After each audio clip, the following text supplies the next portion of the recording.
Aparna Mandle. Once again, welcome you all in the post-lunch session of TTT program. Now, moving towards next session of this TTP program, it's time to have insights on implementation of National Education Policy 2020 by Colonel B. Venkat Sir, Director FDP AICT New Delhi. But before moving further, I would like to introduce our eminent speaker of this session, Colonel Venkat Sir is a serving Army officer from the technical branch, Corps of Electronics and Mechanical Engineering. He's completed mechanical engineering from Army Institutes. Sir is having nearly 30 years of service experience and served in all possible appointments of command, staff and instructional. The officer is presently on deputation with AICT and is handling faculty development related issues and release of grants through AICTE AQIS schemes.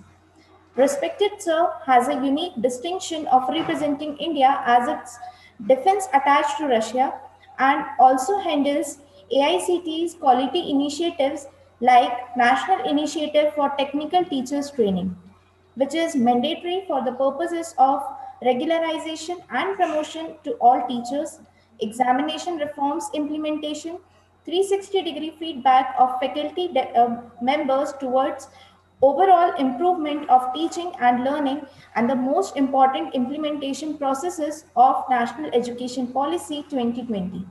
Now, I request you, sir, to please deliver your lecture. Over to you, sir. Thank you, ma'am. Thanks a lot. Aparna, ma'am, it was actually speaking. Good to hear you. Good to see you speak. You know, this is the kind of confidence which is required. So good. It was very wonderful for you to come on the platform and be speaking. Let me assure you one thing, just now, ma'am had also asked a question. I think if I'm not wrong, it was Priyanka, ma'am, who had asked a question. So if a question happens to be there, it shows that you are actually speaking focused on the subject and you're very well come here to understand something. My small request to you, Aparna ma'am, a small request to you. Yes, sir. You speak very good. You have spoken very well. Have that little bit more confidence when you come here, because the more you come, the more confident you're going to come. You're a wonderful speaker. Compliments to you straight. That sets the motion rolling. It gives me also a lot of confidence when I see young faculties coming up and speaking the way you have spoken. It's very wonderful for your institute, Chameli Devi Group of Institute. Did I get it correct? Yes. It's a huge compliment to this institute. In case if suppose they are bringing up the young talent to come on, it's always nice to hear a professor speak. Very senior professor. I've got tired of sitting in the company of elderly professors. It doesn't augur well. It doesn't give me any further added motivation. So best wishes. You will do very well in your life. Thank you, Savita ma'am, once again to give me an opportunity to come and be speaking here. And to Chameli Devi Institute of Pharmacy, you did mention you're a pharmacy institute. Let me tell you, in spite of you being a pharmacy institute, there is absolutely no difference between any actually program or disciplines as of today. Each to its own. And if I may, before even the NEP subject proper may be taken, huge respect and compliments to the complete pharmacy subject as such, because you people have brought us out of what has happened in the last year. At the top of the people who are fighting the pandemic were you people, and you are the one who came out to give a solution not only to India but to the world. So you people need to understand, you people are much ahead of many other disciplines who are still finding their best in their respective domain. Compliments once again, wonderful. If I may say now, it's a back-to-back topic that I'm giving. And Savita ma'am will appreciate, ma'am, that I do give a talk in absolutely random manner with no specific sequential activity. I will request everybody to please just hear me out. I would be speaking about what is a national education policy, why did it come out, what are the challenges what we face today, and to address those challenges, how this particular policy is designed. There are certain new talks lines which I keep adding here and there It is primarily because of new developments which are happening. The ministry at the forefront has done a wonderful activity when it comes to implementing this thing. The straight away, I always say, they have straight away renamed themselves from MHRD to MOE. It looks very cosmetic to start with. A lot of people can say, this is the smallest thing that anybody could have done. But the question is, it is not the smallest. We all of us need to see it is the idea behind renaming it and giving it a kind of a pointed instruction and direction to each one of us that it's serious and everybody's meaning business here. So to that, with directions from the ministry and with on behalf of AICT, I am absolutely honored to be coming here and speaking on NEP. What is NEP? It is the National Education Policy. The new word keeps coming in because it is a repeat of the education policy, which was in 86. So we have another education policy 34 years down the line. Last year it was released, it was presented and tabled in the parliament, made applicable. And then by 2035, upper limit of the timelines of implementation, this policy have to be implemented in totality. There are various breakdowns of this particular policy. There are various subjects which some of them to be done 2021, some by 2025, some by 2030, and finally, like I mentioned, the complete set of activities by 2035. Everybody should appreciate and understand that a policy, when it comes in, a policy needs to be understood in the right perspective from your point of view. You people are the faculty members today who are going to be remaining during the period of this policy implementation. So in your span as a teacher, you're going to see it implementing right in front of you. So where do you stand? What is your role? What is the role of the management? What is the role of the institute? What is the role of the government? What is the role of the governing bodies? Everything needs to be understood because it's a collective effort which will be seeing we realize what we are aiming for. And the aim is only one, that the country, that is India as a nation, is to be back at the global hub of education, where we were centuries ago when we had the most prominent universities like Nalanda and Takshashila. If that is the aim, please understand the national education policy, what does it brings out? Why the changes and why was it addressed? Why was the requirement of a NEP to come out? The single solution and answer to this particular question is as to why did it come out? Because there were some parameters which were found wanting, something which was found lacking, some issues where we could have done better, it was not realizing, or other thought process can be that technology is moving so fast, the revolution is moving a bit too fast, and our education system still happens to be lagged behind into what we were taught in 80s, 90s. It is still continuing. Third, the expectations from the teachers and the society has increased. Fourth, the infrastructure or the resources are not matching up to the requirements as what it should be. There can be many reasons as to why the policy came out, but once the policy has came out, it has very rightfully addressed all of these issues and given out a direction and a path. It is a path which we now need to follow. So for us to start with, we need to understand whom are we addressing. As a faculty member, your main focus happens to be on the student, to improve the betterment of the student, to give him quality education, to make him a better human being, to make sure that he gets a better opportunity for employment, and so on, so on, so on. These are your achieved aims. What is the achieved aim of the institute? Achieved aim of the institute in collaboration with you happens to be ensuring that the graduate attributes, the outcomes which you people set over a period of time towards the curriculum, towards the program, are imbibed in a student, and the student goes out. While going out, the institute also gets a name that the student belongs to my institute. So when collectively these things have to be addressed, you need to understand then what's a student. The NEP does say that the school education also requires a revision. When school education does require a revision, each one of us know that what's a school education. The school education currently is in a system of 10+2. This is getting revised to the extent that it is being broken down into 4 components of 5 plus 3 plus 3 plus 4. All of you are aware of this. What is 5 plus 3 plus 3 plus 4? I will not be stressing on this, but I would surely be telling you as to what component are going to be involved at what particular level. For you to understand that the student, when it comes to you, is already a person mature enough and exposed to certain subjects so that you can then take off from there. In the first 5 years of his education, that is 3 years of his pre-primary and 2 years of class 1, class 2, the teaching learning will be purely in the regional languages. It is to promote the regional language in India, and this happens. Now, if I say, I'll keep relating, please keep understanding how I'll relate. This happens to be one of the biggest point which has been mentioned in the national education policy, promotion of the regional language. It is starting right from your school curriculum, and how it will impact higher education, I will tell you that also. So this is one point. So when you do this, the implementable point is immediately you need to train your teachers, you need to get your books, literature, activity, play charts, because this is the school education. So this is the implementable points, but we are not focusing here because that's a school education. I will tell you as to when it comes to us. Now come to next 3 years. Next 3 years happen to be class 3, 4, and 5.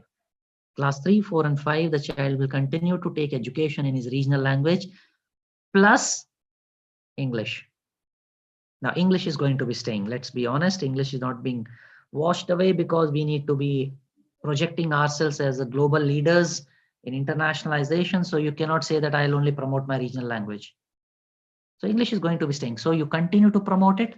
And for the first time in class 3, 4, 5, which you call it a preparatory stage, the first stage is called as a foundational stage. So when you come to the preparatory stage, this is the first time that you are actually speaking, giving a little bit of skill-based learning to the boy or girl, which in terminology, you call it as a vocational. Now comes to the next 3. That is 5 plus 3 plus 3, the third option, which is class 6, 7, 8. This is the time the boy is absolutely given freedom into general education and a vocational education. There being absolutely no difference between these two. And the option of continuing in his regional language / English continues. Now, I will also now tell you the another major point which is coming in the NEP. NEP happens to be stating in a very clear terms, there will be no difference between general education and vocational education. This is one of the another very important implementable points which we need to understand while going down the roadmap of implementation. Now, when a boys come out of class 8, now is the time from the middle level. This is called the middle level. Now, from middle level, he comes to secondary level, which is 9th, 10th, 11th, 12th. This is the time that the boy or girl is matured enough with an exposure in regional language, with an exposure in skill learning, with an exposure in his contribution to the society, with his knowledge of the complete fields which he has been exposed to. This is the time that based on his psychometric analysis, his aptitude and his understanding of a subject, the student will be guided into his chosen forum. During this period of 4 years is the role of higher education institutes now. The higher education institutes are expected towards their contribution to the society, which is also becoming now a very important activity as part of the national education policy. And this will be forming a very important parameter towards the various rankings which are happening. Today, a ranking doesn't involve these kind of activities in much, NIRF ranking or any other ranking. Every institute seems to be running for the ranking, but society contribution also does involve adopting certain schools, adopting the district as such. So this will be involved. During the last 4 years, when the higher education institute get involved with the students get a better understanding and they have a path which they can choose in which stream or in which line they need to be going ahead. So please understand, when now a child comes to you after a complete education of 5 plus 3 plus 3 plus 4, he is already matured enough to understand his chosen path. I would not say that the present set of boys and girls are not. They are very well aware. But the question is, at least an effort is being made in the right direction, wherein we are trying to put a boy or girl into the chosen stream wherein he is going to be excelling or is going to be making a career out of that particular line. For this, the teachers now have the first role to play. It is you who are going to be interacting with the level of the students who are now going to come into play. With the students going to come into play with these many knowledge, a teacher now should be capable enough to handle it. If a teacher has to be capable enough to handle it now in higher education, then you need to be current and relevant. Even the faculty members need to be current and relevant. A faculty member needs to be updating themselves on a regular basis. Faculty needs to be getting to know new pedagogical methods of teaching and learning. You need to be refreshing your own domain subjects. You need to be understanding the implementable points of NEP. To this, the National Education Policy now has a separate chapter altogether on teachers' education. It says in no uncertain terms that there will be 50 hours of pedagogical learning every year for a teacher. It has been deliberately mentioned there. The purpose is nobody questions your academic brilliance, nobody questions your grasp on the subject. A mechanical engineering faculty is brilliant in his own chosen subject of thermodynamics or heat power or anything. But because the teachers come into the system purely after your MTech and you are not exposed to the variety of teaching learning tools and methodologies, everybody learns on its own over a period of time. There's going to be a bracketed solution towards you to address this issue and make sure that the students who are coming in are in a better position to take out the knowledge factor from you people. So ladies and gentlemen, you did understand the students who are coming in. You did understand the implication of the NEP, at what stages it is being put. You did understand the faculty preparedness to address the immediate view of a student when he sees you for the first time in a higher education institute. Why leave out the institute then in that case? Now, what's an institute? An institute is nothing but a platform wherein the students and the teachers are interacting. So what's the purpose of an institute? Institute has to be a world class. It has to offer you all facilities. It has to offer you infrastructure. It has to offer you laboratories. It has to offer you every possible literature text which you desire, which you use as a medium to transfer your knowledge. So this, the National Education Policy does say that the institutes which are going to be surviving, which are going to be there, will not be a standalone institute. They are going to be multidisciplinary higher education institutes. Now, what does multidisciplinary means? Multidisciplinary does not mean that all of a sudden new institutes are going to come up wherein each and every program is going to be taught. It implies, because you and me are here to understand the implication. It's a policy. Now, policy has to be translated to ground for the purposes of implication. How does it implement? The implementable point of this is that all the institutes coming into the near vicinity under a trust or under a company will be told to be merged into one, rather than having 6, 7 in standalone. They will be forming into one. That is multidisciplinary. Second way of implementing multidisciplinary is that which we have now regulated, given in our approval process. Within a city, all institutes under the same trust or company can be clubbed together, with the institute having the biggest infrastructure to be the focal point and rest other within permissible distance of traveling. Number two, other method can be, and within an institute, the departments to start sharing their resources, their infrastructure, their faculty, more crossover, more cross changes, more collaborativeness. That is multidisciplinary. The vision of the NEP happens to be that by 2035, every district in India will be having a multidisciplinary institute. AICTE and UGC together, when we gave a recommendation and we were proposing, we did mention the word, rather than using the word multidisciplinary institute or higher education institute, use the word multidisciplinary higher education institute, which is value based. So if you have a value based higher education institute, it is the specific purpose as to why the word value based was used. The value base is used to, this is to promote Indian culture, Indianness, Indian ethics, Indian moral, Indian values. And this highlights another very important aspect of the national education policy, that is internationalization. What is internationalization? Internationalization is nothing but a simple thing that you're promoting or ensuring that our institutes or higher education institutes, which we are now calling it, in the coming times, are going to be attracting the foreign students. How do you attract foreign students? Unless and until you make a world-class infrastructure, which you will make, there is no doubt in it. We will have the world-class faculties, absolutely no doubt in it. What else?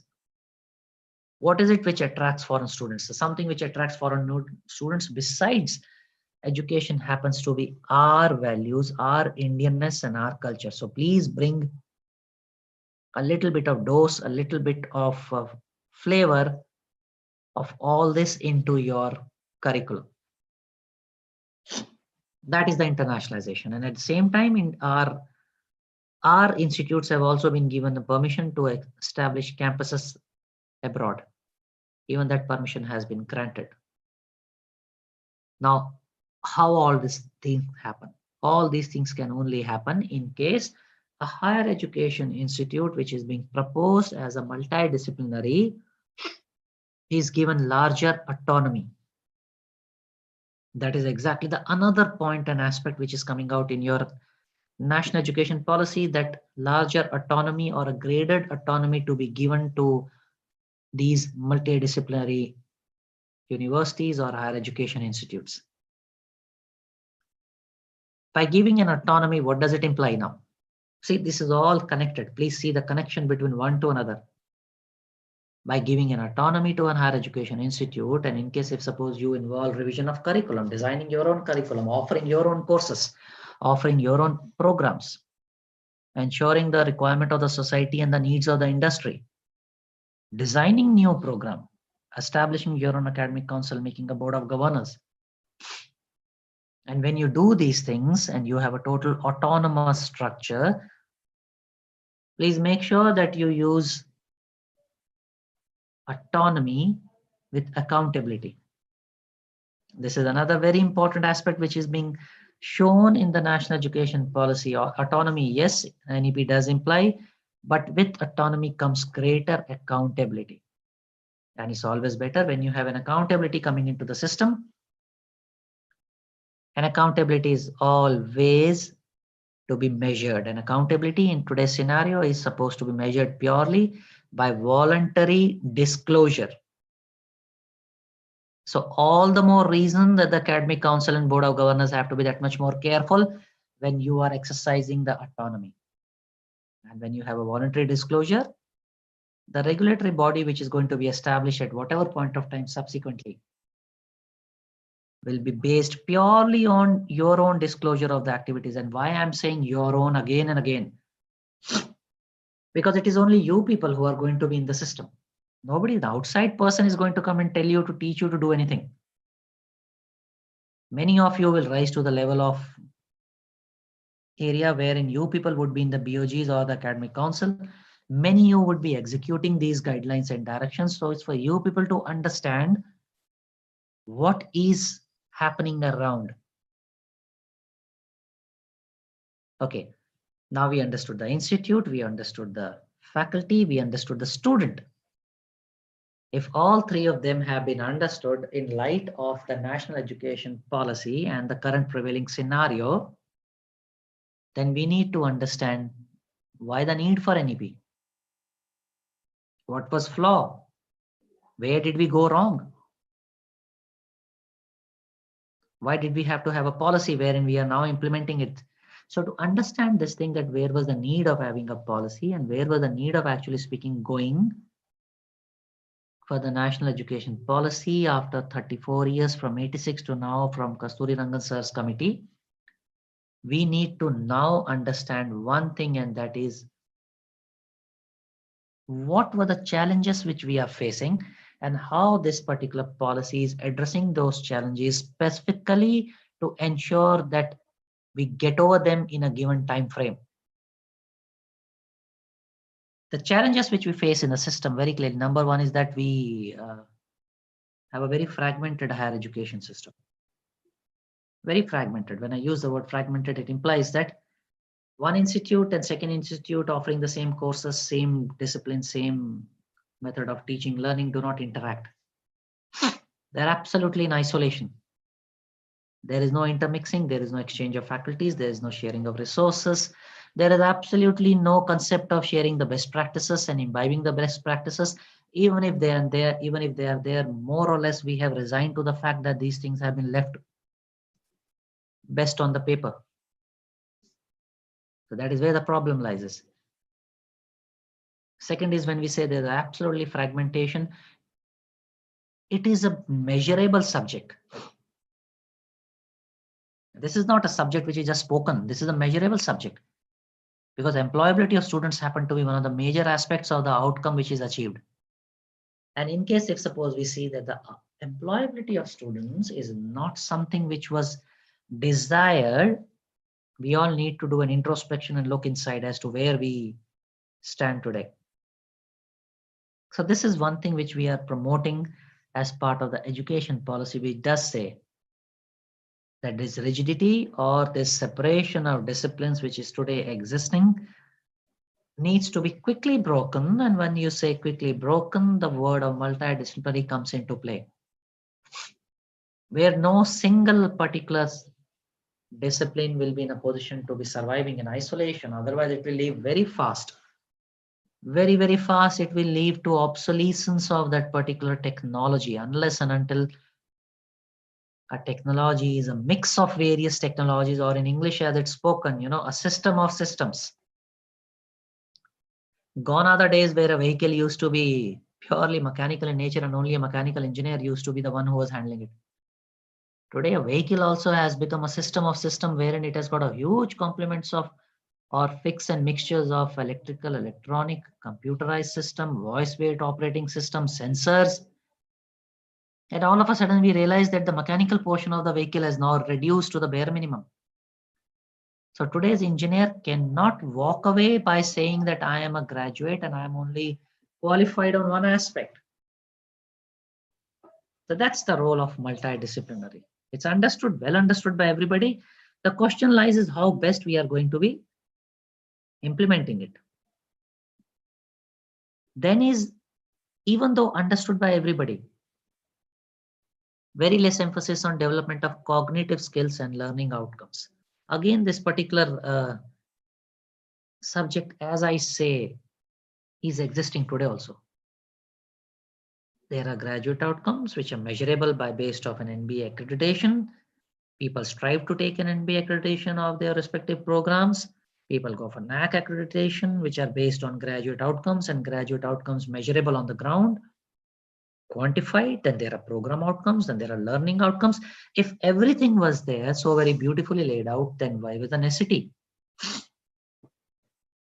The necessity comes into play because in spite of having all this on ground, they were not aligned and they were not focused towards achieving the target which were laid out. So that needs to be addressed, and that when we say that needs to be addressed, it needs to be addressed to such an extent that there needs to be understanding of the requirements of the industry to where we people are associated. Every higher education institute has got an ultimate aim of ensuring that the requirements of the industry are met. To this, there has to be a greater interaction between the institutes and the industry. There are many methods. You follow a whole lot of them.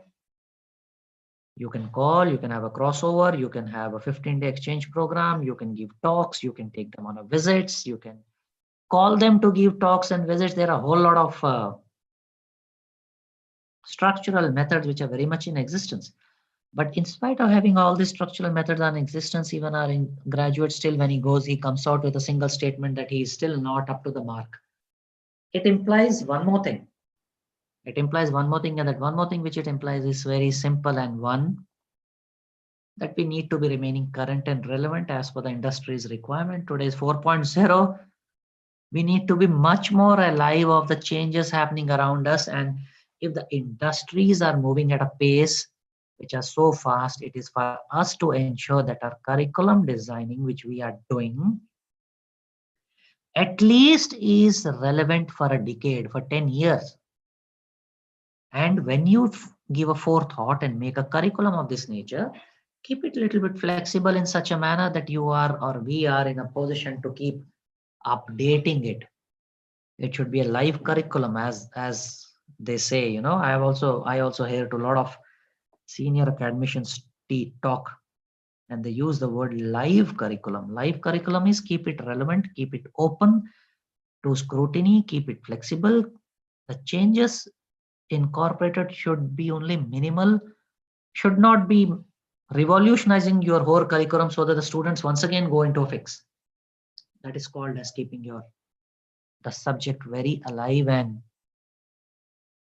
relevant.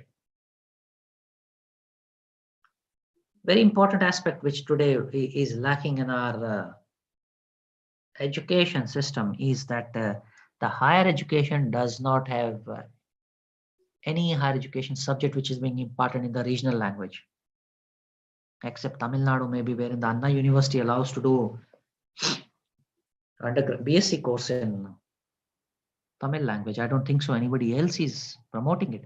One needs to understand that when the government of India, through the national education policy, highlighted the promotion of the regional languages, it was with a very clear mandate of ensuring that maximum number of students, maximum number of our children living in the rural background, in the aspirational districts as classified by the Niti Aayog, also get an opportunity to pursue higher education.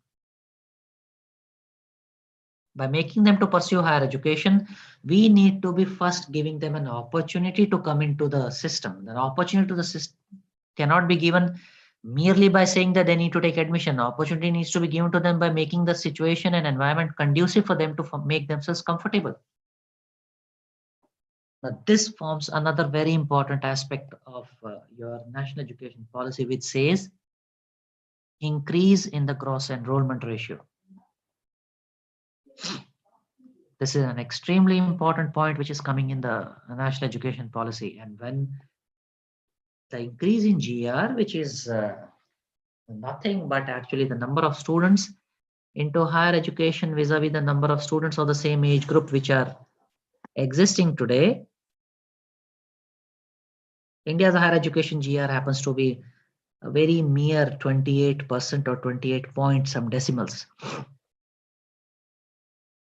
If this is what we have achieved in the last 70 plus years of our independence, the national education policy does envision and sees it to rise to 50% by 2035. If the vision of the NEP is to take it to 50%, we need to understand that in next 14 years, we need to be working double time, triple time. I would rather say, 5 times than what we were working in the last 70 years. There are many methods, means to do this thing. Some of them which needs to be implemented are promotion of our regional languages. Now, this is a very important activity. You promote the regional language. There will be definite improvement to this. We should also be telling you the activities which has already happened where we are. AICTE already has a scheme by this name of technical book writing in regional languages and translation. We are ensuring offering of the literature in the regional languages in 11 selected shortlisted regional languages in the country across to ensure maximum participation of the students towards this particular activity. The Swayam cell of AICTE is already taken the tasking of translation of the various MOOCs modules courses available on the platform into the regional languages. The activities have already commenced. And like I said in the beginning, if the ministry can change their name from MHRD to MOE and giving a very clear indication and direction that this is where the work starts and work has already commenced, it becomes the bounded duty of each one of us at whichever level we are to start following and start ensuring that we adhere to the timelines. Second very important activity as to how we can increase the GR, which is also under debate, which is also being in the process of implementation, and that is if online teaching and learning has been included as one of the methods of teaching. Today, AICTE along with UGC allows 40% of online credit marks to be taken for this current year. We are not sure how it's going to be next year. We are not sure how it's going to be next year. But one thing we are very certain is that online teaching is going to stay. If online teaching is going to stay, then the maximum number of duration a particular student needs to be spending in an institute needs to be reduced. If the number of duration of periods that a boy or girl would be spending in an institute needs to be reduced, so accordingly should be the fee structure.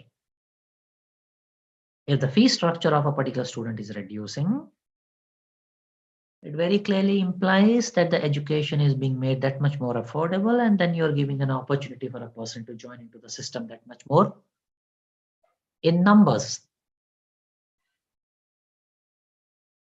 Another extremely important activity as to why this can be done, and it finds mention in the national education policy, it happens to be the multiple entry and exit. Today, this facility is not there in our higher education institute. A child, for whatever reasons, leaves the education and goes out, doesn't have an option of coming back. So he or she loses quite a lot financially, their time, and a whole lot of things. The national education policy does say that a student in higher education can leave after 1, 2, 3 for whatever reasons and can still come back into the system with the same level where he left, so that his credit at that particular time can straight away be utilized for the purposes of awarding certificate, diploma, or degree. So to this, the national education policy also says that the academy bank of credit to be developed, wherein the credit sharing of the particular individual will be there. What we recommend and we propose, there should be no exit option available to the student after first year for the purposes of employment, other than him having credit retained for the purposes of commencement of his education in second year as and when he wishes to join. It has got a huge impact. It's with a specific reason that we say this, because the first year happens to be common. When the first year is common, let him not exit for the purposes of employment. However, when he comes back into second year, whenever he comes back, and we also say that this exit option and entry option should be given to an individual so that he can come and join with the institutes of the same ranking, institutes of the same caliber. When he comes into second year, he continues to start from where he left with the same credit marks being retained to him. And because he has come with a certain break from education, a little bit of bridge courses to be imparted to the individual so that he comes on to the mark. So this comes another activity. Another activity happens to be revision of curriculum, designing the curriculum to meet the standards, and preparation of certain bridge courses. This is where now the faculty members play a huge role. Why do I say the faculty members play a huge role? Because it is for them, because they are the ones who are going to be designing curriculum. They are the ones who would be making the courses. They are the one who would be then making the bridge courses. Now comes his third. Next point. The next point is, in case if suppose the means of delivery of a particular course or a subject or a particular topic, this is better left to that particular higher education institute to decide, because of the clause of giving larger autonomy to a multidisciplinary higher education institute, which is value based. So the flexibility option of giving, imparting training, teaching and learning in online mode, a blended mode, or a complete face-to-face mode is better left to that particular education institute based on their academic council's directions. This is what is called autonomy. And quite obviously, the people who are forming part of these kind of various committees are wise enough to understand that an option out of this to be chosen should be based on the aptitude and the level of the understanding of a particular student, whether he's at a UG, PG, or a PhD level. That which course to be given in online, which course to be given in Face-to-face and which course to be given in blended mode. Only point here being that there will be no online teaching and learning, which would be given for the purposes of skill-based courses. Skill-based courses to be purely 100% in an face-to-face mode. Rest is for the academic council to decide. Another very important aspect towards increasing of the gross enrollment ratio happens to be sharing of the resources. Sharing of the resources need not only employ that sharing of the infrastructure and facility. Sharing of the resources also happens to be implying the sharing of the faculty members, sharing of the laboratories, effective utilization of virtual laboratories. So collectively, when you have many of these nature of activities which are flowing out of the implementable points from the NEP being done, I personally and we at AICTE and many people do feel that there's going to be a definite improvement in the GER. That is one of the biggest points which are coming out for the implementation of GER. That's part of this NEP. Another aspect which again comes out of multidisciplinary happens to be the curriculum. And when the curriculum has to be defined, as the national education policy lays very heavy stress on multidisciplinary subject of teaching and learning to a student who is going to come out as a wholesome student with the graduate attributes, so desired so as for him or her to fit easily into the system, which is the public as such. And with a very special mention of, at the same time, besides his main subject that he takes, a little bit of agricultural knowledge, a little bit of health and care, a little bit of legal to be provided to the student. Presently, these subjects, though available in open domain, are not part of the curriculum. So a child is not focused on taking these subjects. But if this has to be formed part of your curriculum, then you can design a curriculum in such a manner wherein you have your 60% as the principal subjects, 20% as core electives, and 20% can form of your open electives. When you say that 20% to be formed as your open electives, it is here when you can give him an option of going into health care, you can option agriculture, option legal, option sports, yoga, universal human values, Indian knowledge system. It's a matter of taking credit. So the courses for these needs to be developed and offered in a basket to a student for him to pick and choose as per his inclination. So that's another tasking. If that is another tasking, AICTE has already, speaking as I'm saying, has made an office in our complex wherein we have an Indian knowledge system office. If an Indian knowledge system office has been established, it's got a singular purpose of promoting what I said in the beginning, promoting Indianness, Indian culture, Indian values, and how best these can be incorporated into general engineering, pharmacy, architecture, town planning, management, all these subjects. One of the options which I said is an option wherein you can give it as an open electives, let a child choose as per his own liking.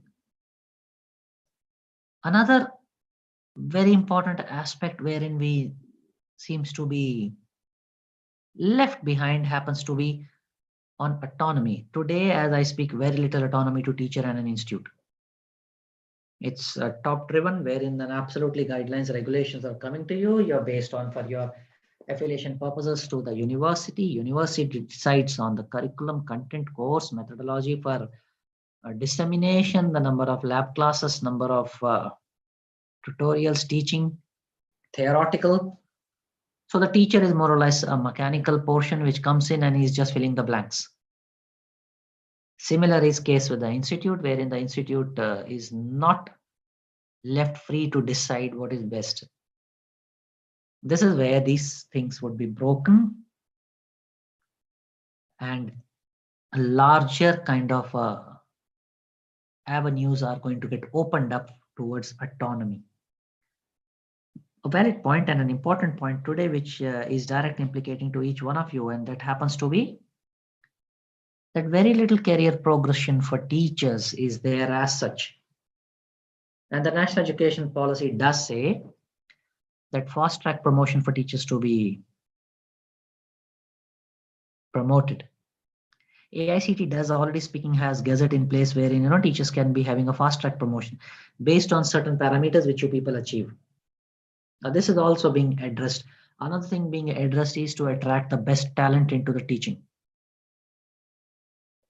So to attract the best talent into the teaching, AICT has already got an initiative by the name of National Initiative for Technical Teachers Training, wherein the pedagogical based 8 modules are already into circulation, which is being made mandatory for all the teachers below 5 as a service to mandatorily do it.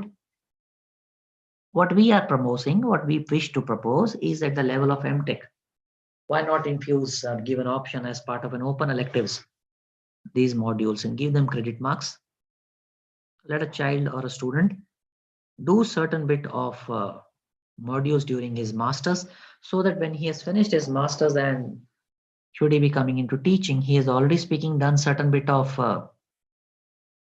NITTT program, and he is much more inclined and focused towards taking on the teaching as a profession which he wishes to do. Another very important point which comes out during the same talk, how to improve the career progression for faculties, and that happens to be the universities or the higher education institutes which are going to be promoted in the times to come would be either teaching oriented or would be research oriented. So based on the aptitude of a faculty member, he can excel either in teaching or he can excel either in research. If he has to excel in research, another aspect which immediately comes into play is that today we have a less emphasis on research, and obviously accordingly, in spite of multiple agencies funding research, the research funding still happens to be limited. There is no set defined parameter, there is no set defined objective and a collective analysis of the various research done, which has led to a constructive activity which was done required based on the societal needs. To this, the national education policy does mention of Meru multiple educational research universities. Now, when the Merus are being established, we propose Meru to be established in every multidisciplinary university. And when we say Meru to be established, Meru will be the central point wherein the complete research funding accounting will be done. The Meru would be responsible for ensuring that the research is based on the needs of the society, duly incorporating various UG, PG students and the PhD students. And every activity which is being done will come out into a useful product. That is where the effective utilization of the research and its grant will be carried out. Another very important aspect which comes straight to the light happens to be, the status of today's affiliating universities. All of us are aware of the status of a university. University, besides doing its mandated job today, is having a huge affiliation of the number of institutes under them. The national education policy does say that gradually over a period of time, the number of institutes affiliated to a university should be reduced to 100 maximum. Not more than 100 at any given time. 100 is an affordable number which can be effectively regulated and managed. But that is where the problem today lies, that we have a very large affiliating universities. And when we did mention about various activities which are being done, right from teacher to the student to the institute, the regulatory body and the regulatory system can't also be overlooked. So there's going to be a revolutionary changes in the method of teaching. You all are aware that at the top level, at the national level, there's going to be Higher Education Commission of India called as HECI. HECI would be having 4 verticals. One of them happens to be looking after accreditation. Second looks after affiliation.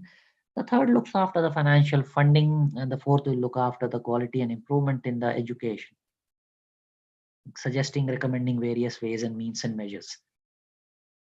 So when the top level, these changes would be happening, it is proposed and expected that over a period of time, with effective support and guidance and participation from various faculty members across the country, we will be a country which will be effectively be the global leader as far as the education is concerned.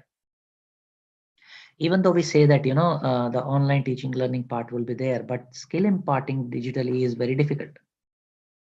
But still, skill development can be made attractive and engaging through digital means.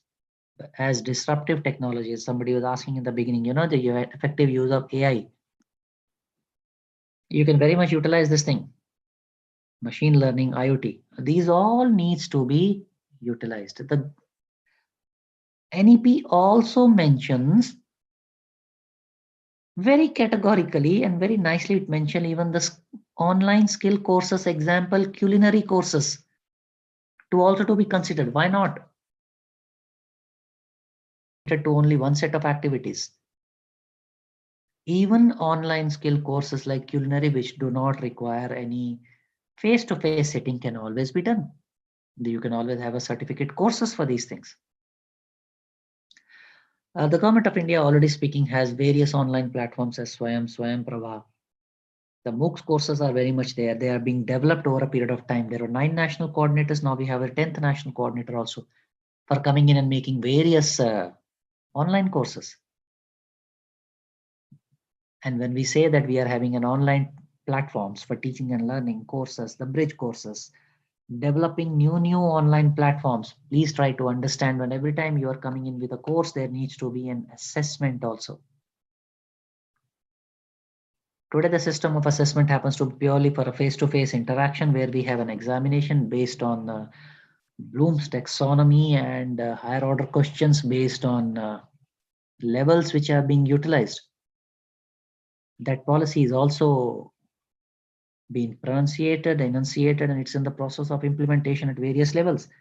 However, when you have an online activity being initiated to the level that it is being initiated, there's a requirement of online assessment methodology also to be created. This is where the effective utilization of the technology and the digital platform also comes into play. Ladies and gentlemen, a very, very important chapter, and the chapter has 5 major headings. Each one of them has got a huge relevance. It happens to be access, equity, equality, affordability, and accountability. This is where your complete national education policy is based on. These 5 pillars are the one on which your NEP is based on. Each one of them is self-explanatory. I'll just run through them as to what does it mean. Access implies that opportunity to be given to everybody by means of giving him the platform, resources, giving him an opportunity to come and study. That is access. Equality happens to be something what 2009 right to education did imply, that every child has got a right to education. That is equality. That everybody will be given the same thing. I eat an apple, everybody will get an apple. Equity happens to be depending on an individual and a class of 40, 50, each child has a different uptake and an aptitude. Everybody is an individual who needs to be addressed in isolation. So that is what is called equity, giving a special focus and attention to every child based on his or her needs. That is personalized teaching approach coupled with effective utilization of resources. That is called as equity. Equity in both teaching by faculties and in understanding capability of students needs to be at the forefront. Social divide in the system needs to be addressed, and an equity-based model to be adopted based on social and economic background. Now that is equity. Affordability, I did mention, make the cost of education less. That is affordability, simple. And we did mention with the online coming in, chances to be lesser. Why a student to be spending so much time in an institute? Accountability, I did mention what's an accountability. Accountability means not only for the management of the board of governors, accountability is for everybody, for all stakeholders, including the society, the public, the parents, the students. So accountability of all stakeholders needs to be built in with proper checkpoints and measurable parameters which are put in between. An extremely important point which comes out was also of integration. There's a paragraph under the chapter of vocational education which says integration, and how do you understand implement integration and implement it for the purpose of implementation. There will be absolutely no hindrance towards complete migration from ITI diploma to degree. And I did mention, in our society, for some reasons, we always consider, a white collar job to be better than a blue collar job, which implies that general education always is considered to be little better than a vocational education. So there will be no demarcation between vocational and general education by bringing in the commonalities in learning outcomes at different levels. When you have these commonalities to be brought in, it clearly implies that there's a need to bring in the bridge courses. We do propose and we do strictly recommend that an MTech will be of mandatorily 4 years, and a BTech will be of 4 years, and MTech will be of 2 years, with built-in pedagogical component as part of their curriculum. MTech thesis shall be mandatorily be an industrial project of minimum 1 year duration. This is something which we propose. And this has been proposed purely for a system wherein our alignment to the industry and industrial needs is understood. Imparting education and giving a training is as good as the end product which comes out and finds employment in the society. To promote online, to promote ODL, there's a necessity because we are also proposing internationalization. So should you be proposing internationalization and at the same time going for online and ODL in some specific portions of your curriculum, then there is a necessity for having a common world-class digital infrastructure, a world-class educational digital content. The learning outcomes to be aligned to the international standards.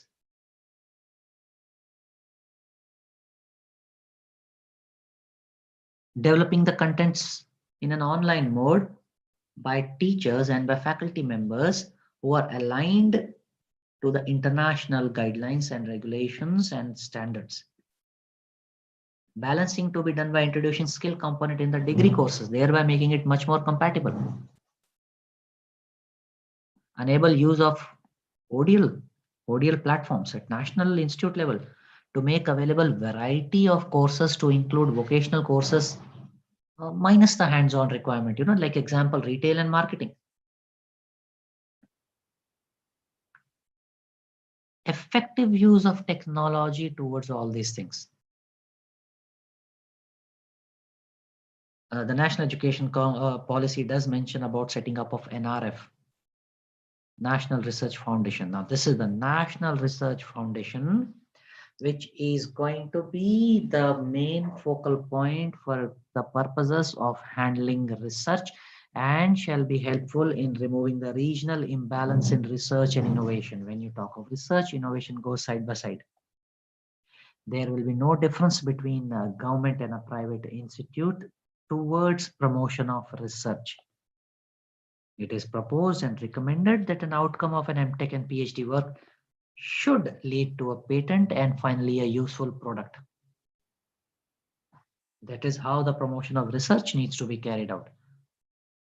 Social undertaking of students, I did mention very clearly in the beginning, that every Meru to have mandatory teaching and learning. In addition to the students, you also take into component of adult learning. There is a separate, not a chapter, there are paragraphs which are mentioned about adult literacy. So for the teaching and learning to adults for the purposes of social and community connect. Sector Skill Council, already established, but Sector Skill Council to be involved at least at level 1. identification of skill set requirements in a region, and ensuring availability of teaching methodologies to that specific region, and at the same time gender specific skill requirements to be kept into consideration. This is something which I'm talking for the mandatory social undertaking of institution.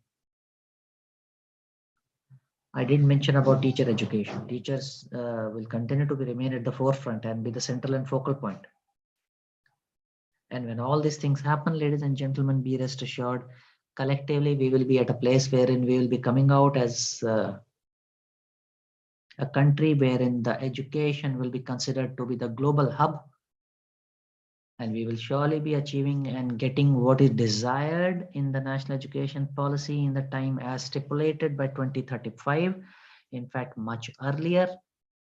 It is not a work in isolation wherein one institute has to work. It's a collective effort involving various regulatory bodies, various societies, various institutes, educational gurus, the academicians, the faculty members, the students, the society, and the public.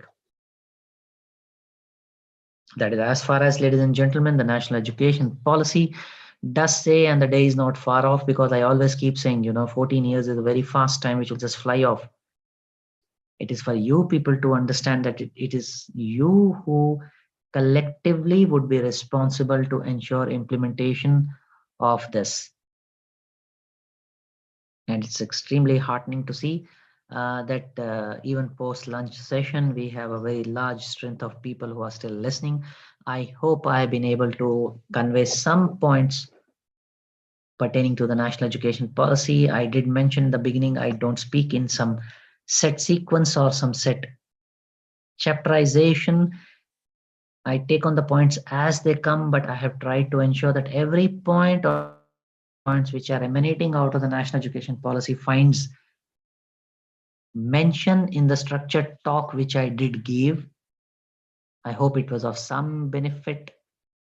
The idea was not to actually speaking make you literate and educate immediately on an NEP. Idea was just to make sure that little bit of tinkering was done so that now you can go back and start studying as to what does NEP says and what is the meaning of national education policy and how best we all can contribute towards it. Thank you once again. It was an indeed honor, and I do see that when people sit till 2:30, 2:40 in the afternoon listening to a talk which is comprehensively boring, because it's a policy. The least I can say or you can say straight away is that how does it impact me? Jisko karna hai wo kar raha hai. I am coming and going. It's okay. I am also like this. I am also from you people only. But it gives me a lot of satisfaction that people are listening. It's very heartening to see. And activity done by Savita ma'am to absolutely need not be spoken so many times, because she herself keeps attending every program. I don't know, ma'am, why you don't get bored by doing it. You are a role model in yourself. Your example should be given that you take a task and you absolutely take it to its conclusion.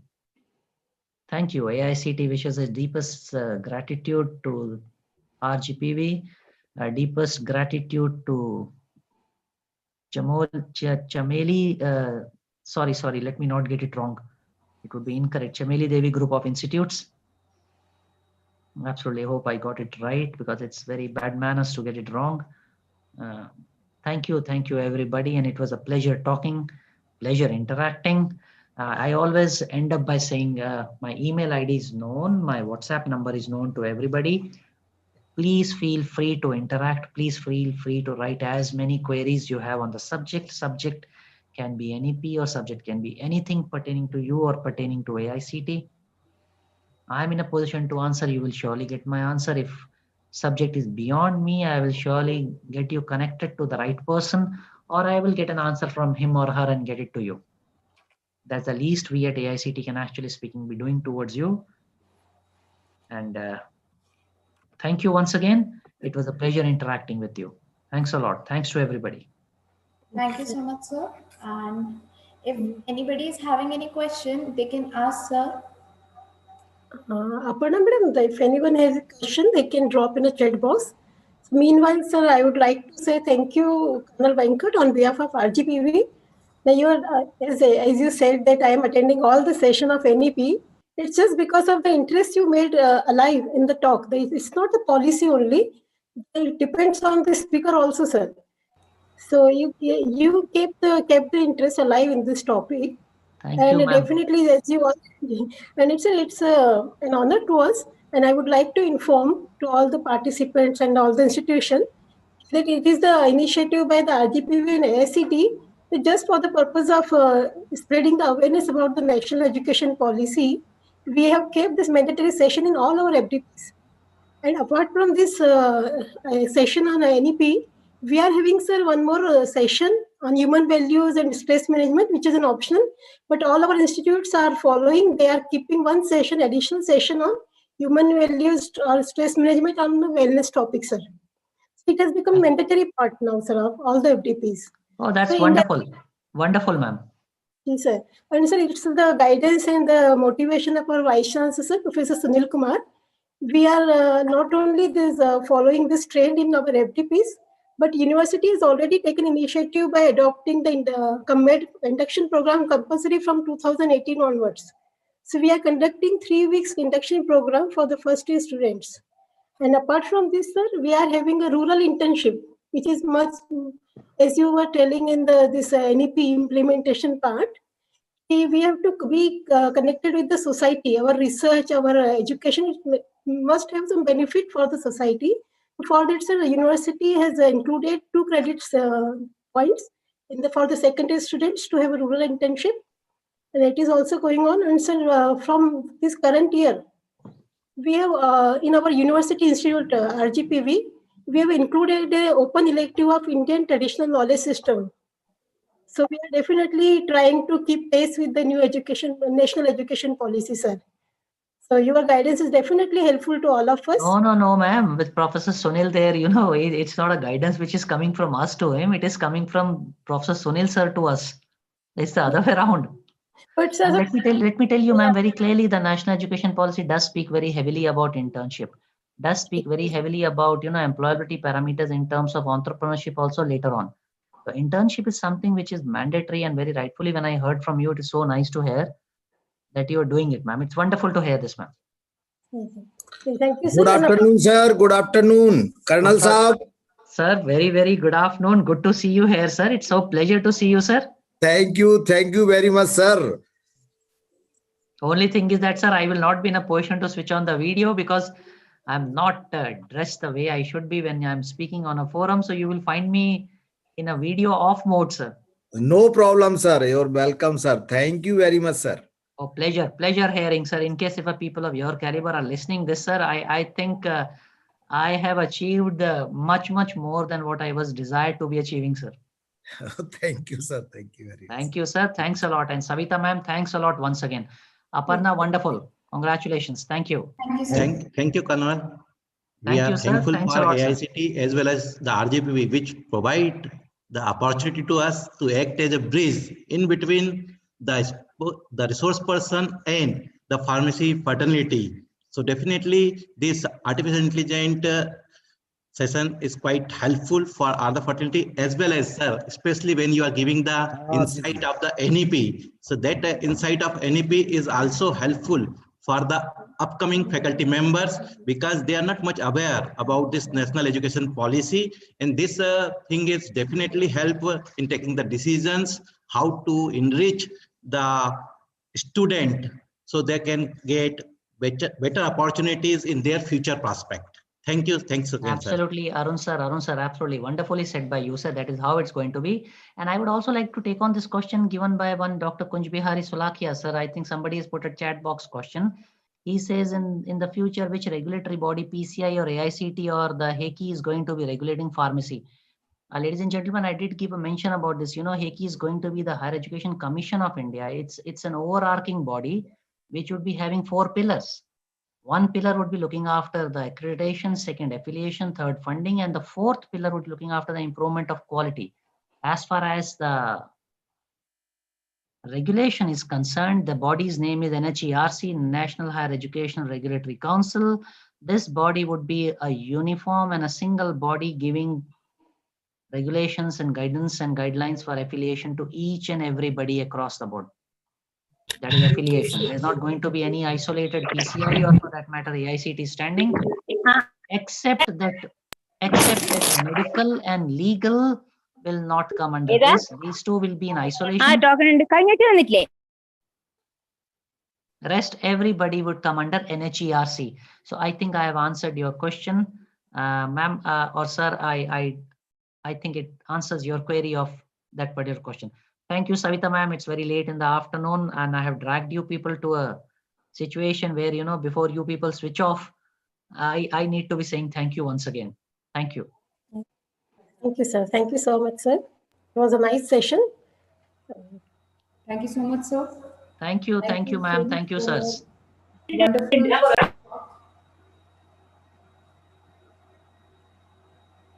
Okay.